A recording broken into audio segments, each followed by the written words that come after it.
રાજકોટમાં double murder કેસમાં બે આરોપીઓની ધરપકડ કરવામાં આવી છે। સંત કબીર રોડ પરના આર્યનગરમાં બે સગા ભાઈઓની છરીના ઘા મારીને હત્યા થઈ હતી। વિકી જૈન નામના યુવાનનું ઘટના સ્થળે અને અમિત જૈન નામના યુવાનનું સિવિલ હોસ્પિટલમાં સારવાર વખતે મોત થઈ ગયું હતું। બી ડિવિઝન પોલીસે તાત્કાલિક સ્થળે પહોંચીને તપાસ શરૂ કરી।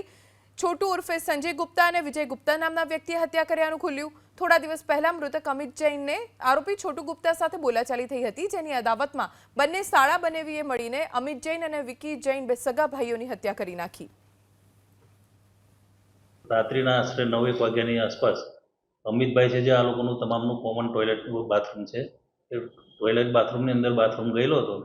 ए दरमियान आ कामनो आरोपी बहारथी खखड़ावीने कोण अंदर गयो छे आम कहीने गाड़ागाड़ी करीने जेम तेम बोलीने ए करीने बोलवा लागेलो, डोल पछाड़वा लागेलो। ते दरमियान बहार आवता ए लोको जोडे बोलाचाली थई, बोलाचालीमांथी झपाझपी थई। दरमियान आ जे छोटू जे एना जे बनेवी छे विजय त्यां आवी जता बंने जण मारकूट करवा लागेल, जेथी जे अमितभाई छे मरणजनक एनो भाई अशोक आवी जता उग्र मारामारी थता। ए दरमियान आ कामनो जे आरोपी छे संजय उर्फे छोटू जे आरोपी है ये आरोपीए अचानक छरी काढ़ी और बंने आड़ेधर पेटना भागे पगना भागे छरीओ मारेली।